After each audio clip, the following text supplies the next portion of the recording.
د سمبولې نه عمله افغانستان نه د امریکایي او ناټو ځواکونو د وتلو له ورځې سره برابره ده چې د وروستي امریکایي سرتیري په وتلو سره امریکایي ځواکونه له 10 کلونو جګړو او درنو مالي او ځاني زیانونو وروسته له افغانستان نه وتلو ته اړ شول. اسلامي امارت دغه ورځې د دوهمې کلیزې په ویاړ د اوه لویو اقتصادي او بنسټیزو پروژو تړونونه لاسلیک کړل.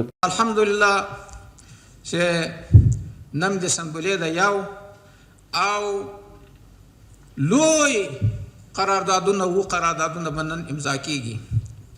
د یوې خوا د یو لوی سترې د امت په کچه د فتح ورځ ده او د بلې خوا و مظلوم ملت ته د یو ښه زیري ورځ ده. د ریاست الوزرا د اقتصادي مرستیال ملا عبدالغني برادر تر مشرۍ لاندې د کانونو او پترولیم وزارت مسؤلینو د اوه لویو کانونو د استخراج او پروسس قراردادونه له چینایي او افغان شرکتونو سره لاسلیک کړل. موږ ټول فابریکات موږ په 13 ولایتو کې به موږ د برق خواندان کیږو.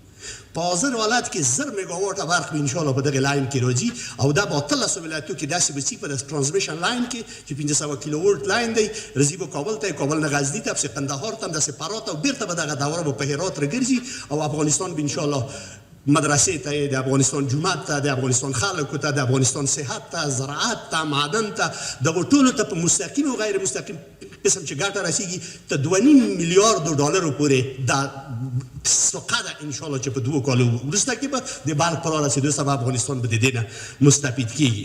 د کانونو او پترولیم وزارت چاینا افغانستان او زړور افغانستان شرکتونو سره د سرو زرو د کان د استخراج تړون لاسلیک شو. دغه کان د تخار ولایت په چاه ولسوالۍ کې موقعیت لري. همدارنګه د لوګر د میس عینک د کان او په هرات او غور ولایتونو کې د اوسپنې د سربو او جستو د استخراج تړونونه له افغاني شرکتونو سره لاسلیک شول. د پروسس فابریکه به جوړېږي دلته او اوسپنه به له الف نه تر یې پورې دلته پروسس کوي. د افغانستان به انشاءالله یو صنعتي هیواد به هم جوړېږي. له دې چې نه به اوسپنه بیا صادرېږي. د مسؤلینو په خبره د یادو قانونو له استخراج سره به په مستقیم او غیر مستقیم ډول سلګونو زرو هیوادوالو ته کاري فرصتونه رامنځته شي او افغانستان به په یو صادراتي او صنعتي هیواد بدل شي.